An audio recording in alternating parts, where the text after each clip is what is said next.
Dhanik Bharat educational institutions inter IIT JEE NEET admission open. Nandyal కావచ్చు ఇవన్నీ కూడా ముందంజలో ఉన్నాయి అంటారు. అంటే ఇండస్ట్రీలు ఇవన్నీ ఉన్నాయి కాబట్టి మనం అది ముందంజలో ఉందని అనుకుంటాం. అంటే అయినప్పటికీ కూడా ఇక్కడ నీటిపారుదల తక్కువ ఆయన చెప్పారనమాట. రాయలసీమ యాక్చువల్గా ఏమన్నారు రెడ్డి గారు, అది సార్వజనీయంగా అందరికి ఒకటి కాదు, కొంతమందికి చాలా ఎక్కువ డబ్బులు ఉండొచ్చు, కొంతమంది ఎక్కువ మందికి తక్కువ డబ్బులు ఉన్నాయని. బేసికలీ పాయింట్ అది. నాకు శ్రీ సిటీలో వచ్చే డబ్బుకి నా పేదవాడి రెండింటికి కలిపి చూస్తుంది గవర్నమెంట్ అని అంటున్నారు ఆయన. కరెక్టే. ఇక్కడ పాయింట్ ఏమిటంటే అదే సూత్రం అన్ని జిల్లాలకు వర్తిస్తుంది. ఓకే, అమరావతి, కడప, నంద్యాల ఈ వీటికన్నా వెనకబడిన ప్రాంతం అని మీరు వివరిస్తున్నారా? ఏది అమరావతి? అమరావతి అనేది జిల్లా కాదుగా, రాజధాని ఆ ప్రాంతం. నేను అట్లా అంటలేదు. ప్రత్యేకంగా అమరావతి వెనకబడింది కాదు. నేనేం చెప్తా, రాయలసీమ ఏదో ప్రత్యేకంగా వెనకబడింది అనే అభిప్రాయం ఒకటి ఉంది కదా.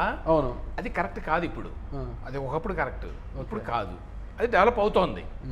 దానికంటే వెనకబడిన జిల్లాలు చాలా ఉన్నాయని చదివి వినిపించాను ఇందాక. చాలా జిల్లాలు వెనకబడి ఉన్నాయి. ఇక ఇంకొక పాయింట్ ఒకటి పురుషోత్తమరెడ్డి గారు రైజ్ చేసింది ఏంటంటే, కొన్ని ఇండెక్స్ ఉంటుంది అన్నమాట. ఏంటి, ఈ జిల్లాల్లో ఇన్ఫెంట్ మార్టాలిటీ ఎక్కువ ఉంది, చిన్నపిల్లలు ఎక్కువ మంది చనిపోతారు, ఇట్లాంటివి ఏదో ఒకటి రెండు ఎగ్జాంపుల్ చెప్పారు కదా. అందులో కూడా ప్రాబ్లం ఏంటంటే, రాయలసీమలో అంతరాలు ఎక్కువ.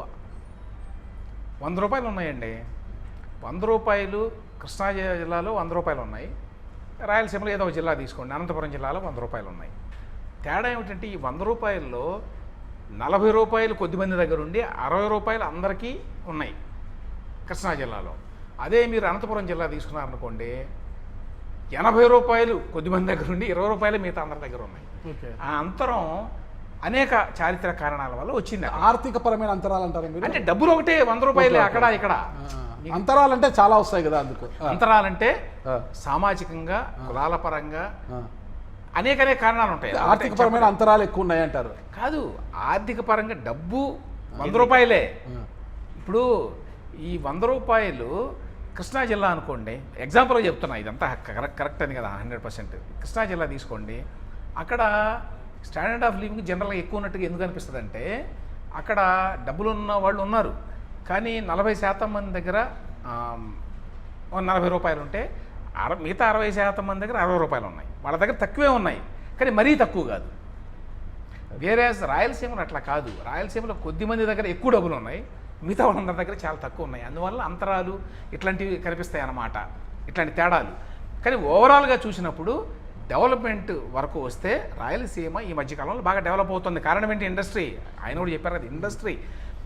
ఇంకోటి ఏంటంటే, చాలాసేపు మనకి కొన్ని గవర్నమెంట్ డిపార్ట్మెంట్ అక్కడ ఉంటే మంచిది కదా, ఇక్కడ ఉంటే మంచిది కదా అంటారు. వాటి వల్ల 5 పైసలు ప్రత్యేకంగా ఆదాయం లేదు, ఉద్యోగం రాదు ఎవరికి. ఉద్యోగం వచ్చేది ఆయనే చెప్పారు. మళ్ళీ వెంకటేశ్వర యూనివర్సిటీ వచ్చిన తర్వాత తిరుపతి ముఖచిత్రం మారింది. పారిశ్రామికీకరణ పెరిగితేనే ఉద్యోగాలు వస్తాయి ఎవరికైనా కూడా. వెంకటేశ్వర యూనివర్సిటీ వల్ల వచ్చిన లాభం ఎన్నోమెన్స్ డిపార్ట్మెంట్ పెడితే రాదు. తిరుపతిలో ఎన్నోమెన్స్ డిపార్ట్మెంట్లో ఆల్రెడీ ఫుల్ అయి ఉంటుంది ఎంప్లాయ్మెంట్. అట్లా తీసుకుంటే మీరు అమరావతిలో పారిశ్రామికీకరణంగా అభివృద్ధి చెందే అవకాశం ఉంది. అది నెక్స్ట్ పాయింట్ వస్తాను నేను.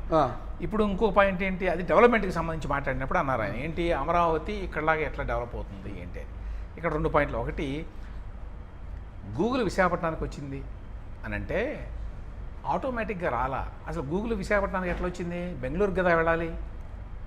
అంటే ప్రయత్నం వల్ల వచ్చింది. ఏదైనా అంతే, ప్రయత్నం వల్ల వస్తాయి ఆటోమేటిక్గా. ఇప్పుడు సహజంగా ఇక్కడ చాలా అడ్వాంటేజ్ ఉంది తిరుపతికి, లేకపోతే రాయలసీమకి, లేకపోతే ఉత్తరాంధ్రకి. అందువల్ల భారీ ఎత్తున పరిశ్రమలు వస్తున్నాయి అనే దాంట్లో చాలా కొద్ది వాస్తవమే ఉంది. అట్లా ఉంటే ఎప్పుడో డెవలప్ అయిపోయేదిగా. మరి ఎప్పటి నుంచో ఉన్నాయి అడ్వాంటేజెస్, న్యాచురల్ అడ్వాంటేజెస్. ఇవాళ కొత్తగా వచ్చింది కాదు కదా, ఎప్పటి నుంచో ఉన్నాయి కదా. ప్రయత్నం వల్ల వస్తున్నాయి ఇవాళ, గతంలో లేనివి. ఎక్కడైనా అంతే. ఇంకొకటి, అమరావతిలో ఎందుకు వస్తుంది ఒక ఐటీ కంపెనీ అనేటువంటి ప్రశ్నను కూడా నేను ఒప్పుకోను. ఎందుకు ఒప్పుకోనంటే, ఎందుకు వస్తుందండి? ఒకప్పుడు తిరుపతిలో అన్న ఆయన ఇప్పుడు అమరావతి. అది ఓకే. అదేంటంటే ముఖ్యమంత్రి గారు ఆయన అడిగారు, అక్కడ పెట్టమన్నారు అని అన్నారు. అది వేరే సందర్భం ఆయన చెప్పింది. ఇక్కడ పాయింట్ ఏమిటంటే, అక్కడ పెట్టడానికే రెడీ ఎందుకు అవుతున్నారు అంటే, అక్కడ సహజంగా అడ్వాంటేజెస్ ఉన్నాయని కదా, అందువల్ల అమరావతికి రావాలని కదా. అది కదా పాయింట్ ఇక్కడ. కానీ అది నిజం కాదు అని చెప్పడానికి పెద్ద ఎగ్జాంపుల్ క్వాంటమ్ వ్యాలీ. అది కంప్యూటర్ల కంటే 100 రెట్లు ఎక్కువ దానికి చాలా అవసరాలు ఉంటాయి. మామూలు కంప్యూటర్ వ్యవహారం, మామూలు ఐటీ కంపెనీ కాదు క్వాంటమ్ వ్యాలీ అనేది.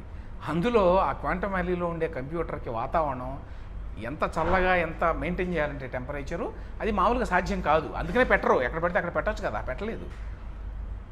అటువంటి దాన్నే తీసుకురాగలిగారు కదా. ఏమీ లేదు అమరావతిలో నిజం చెప్పాలంటే, అన్నట్టు ఇప్పుడైతే ఏమీ లేదు పెద్దగా. దాన్నే వాళ్ళు తీసుకురాగలిగారు. టీసీఎస్ లాంటి వాళ్ళు, ఐబీఎం లాంటి వాళ్ళు వచ్చి పెడుతున్నారు అక్కడ. వాళ్ళేమో అమాయకులు కాదు కదా, ఏదో చంద్రబాబు నాయుడు గారు ఫోన్ చేసి రమ్మన్నాడు అనుకుని వచ్చేసాం, అట్లా రారు వాళ్ళు. చాలా లెక్కలు ఉంటాయి వాళ్ళకి. క్వాంటమ్ వ్యాలీ పూర్తి నిర్వహణ సాధ్యపడుతుంది మీరు అనుకుంటున్నారా? క్వాంటమ్ వ్యాల్యూ పైన నాకున్న అవగాహన చాలా పరిమితం అయిన అవగాహనతో నేను రాంగ్ ఇంటర్ప్రిటేషన్ చేయలేను. ఓకే, బట్ దాన్ని ఉదాహరణ చేసుకొని ఒక నిర్ణయానికి రాలేము. నేను ఇప్పటికీ బలంగా నమ్ముతున్నాను ఆ ప్రాంతం యొక్క ముఖ్యమంత్రి ప్రయత్నంతోనే వస్తాయి. ఇప్పుడు రాయలసీమలో అనంతపురం జిల్లాలో కియా వచ్చింది, చంద్రబాబు నాయుడు గారు ప్రయత్నం చేయడం వచ్చింది. అదే చంద్రబాబు నాయుడు గారు ఇంకో ప్రాంతంలో ప్రయత్నం చేసినా వచ్చి ఉంటుంది అదే ఇన్స్టిట్యూట్. అయితే అనుకూల ప్రాంతంలో ప్రయత్నం చేస్తే వచ్చే అంతగా కొంత అననుకూల ప్రాంతం, ఇప్పుడు హైదరాబాద్లో తెలంగాణ ముఖ్యమంత్రి ఉన్నాడు, హైదరాబాద్లో పరిశ్రమ పెట్టమంటే పరిగెత్తి వస్తారా? పోయి కరీంనగర్లో పెట్టమంటే తెలంగాణ కదా వస్తారు. దీని 10 మంది వస్తే దానికి ఒకరే వస్తారు.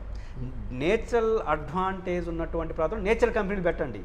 ఇప్పుడు విశాఖపట్నంలో ఒక కంపెనీలు పెట్టచ్చు, తిరుపతిలో లేదా శ్రీ సిటీ పెట్టచ్చు, ఇక్కడ గాంధీనగర్లో అడ్మినిస్ట్రేషన్. అది కుదరదని చెప్తుంటే మీరు పదే అదే చెప్తారు, ఇక్కడ అది పెట్టాలి, ఇక్కడ ఇది పెట్టి పదే అది చెప్తారు కదా. అది కుదరదని చెప్తున్నారు కదా. ఆఫీసులు కాదు, ఇంటర్వ్యూ ఆశాంతం అదే చెప్తున్నారు. సార్ చెప్పింది ఆఫీసులు కానీ ఏదైనా కూడా అక్కడ ఇది పెట్టు, ఇక్కడ ఆఫీసులు కాదు. ఇప్పుడు పురుషోత్తమరెడ్డి గారు అనేది ఏంటి, న్యాచురల్ అడ్వాంటేజెస్ ఉంటాయి అందుకని వస్తారని కదా. దానికి నా సమాధానం ఏంటంటే 95లో హైటెక్ సిటీ కానీ లేకపోతే మైక్రోసాఫ్ట్ కానీ వచ్చినప్పుడు హైదరాబాద్కి ఎట్లా వస్తుందండి? అసలు హైదరాబాద్లో ఏముంది రావడానికి?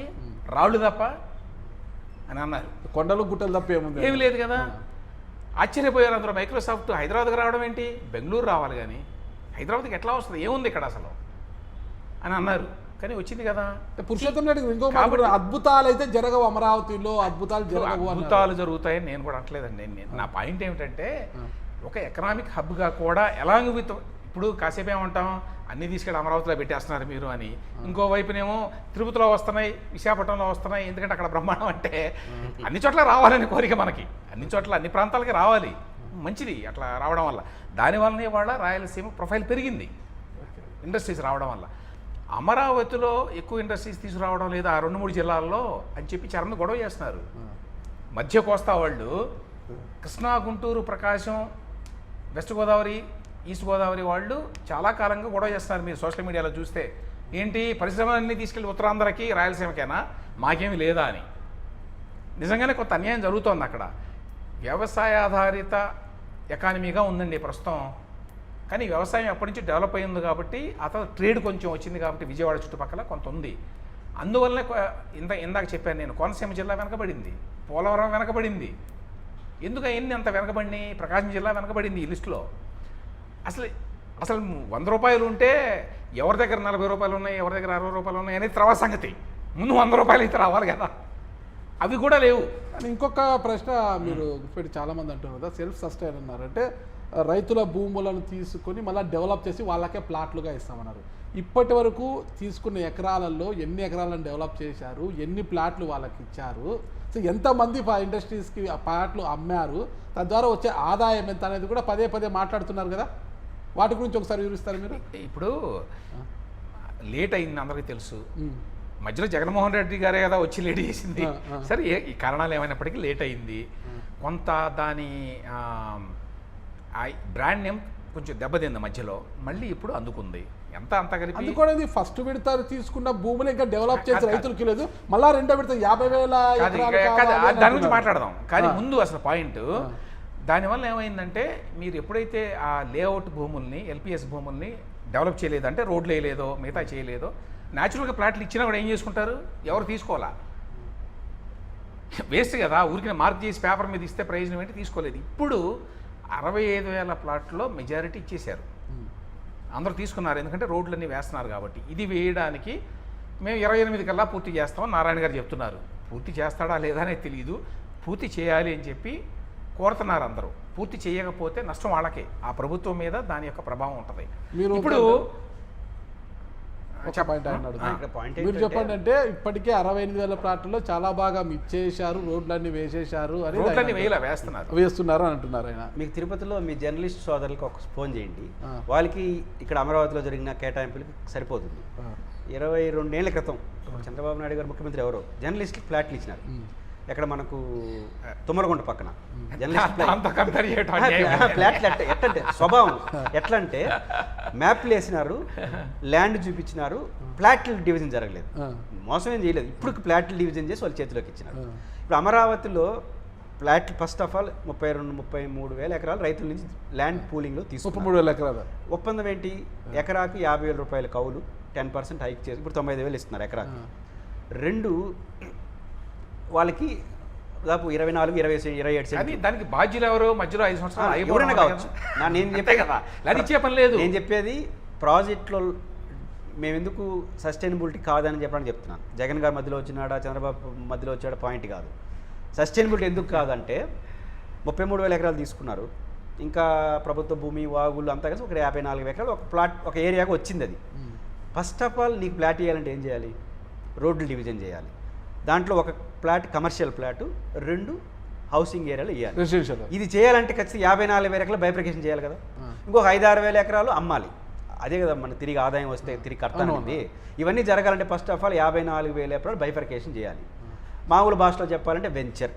నేను తిరుపతి లెక్కలు రియల్ ఎస్టేట్ వ్యాపారం, రియల్ ఎస్టేట్ భూతే కదా, రియల్ ఎస్టేట్ పెద్ద ఆదాయం దేశం.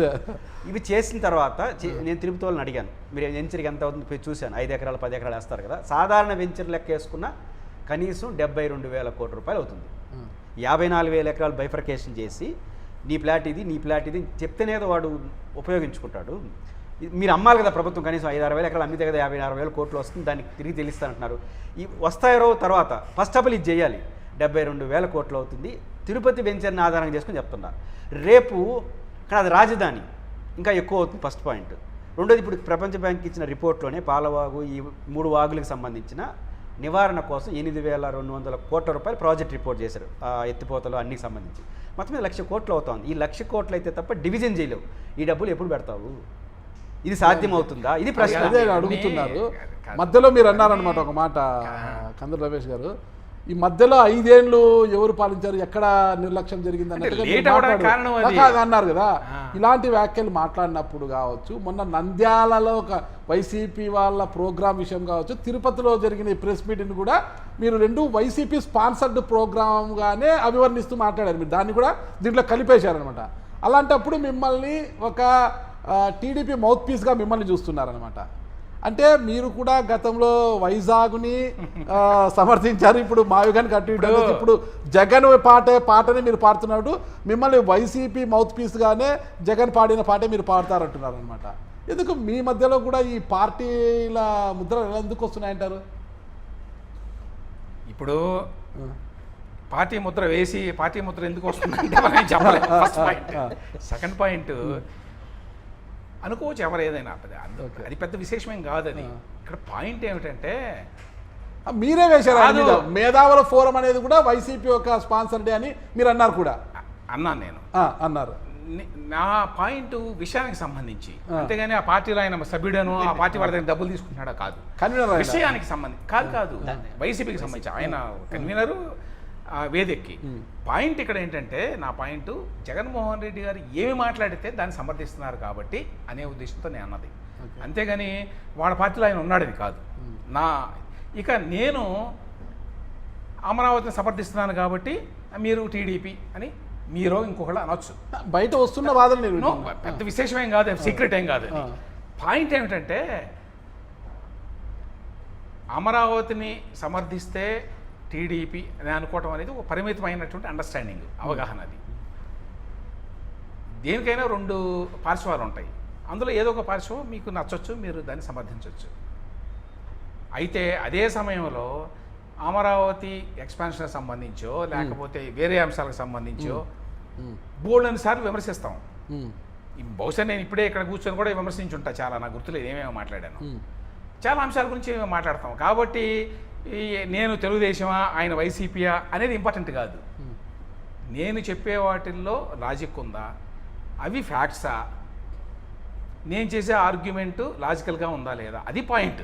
కరెక్ట్ నేను ఏ పార్టీ అయితే ఉంది, కరెక్ట్ నేను ఏ పార్టీ అయినా నేను మాట్లాడేదాన్ని బట్టి విషయాన్ని దాన్ని ఖండించాలి, లేకపోతే దాంట్లో తప్పులుంటే వెతకాలి, అది ఇంపార్టెంట్.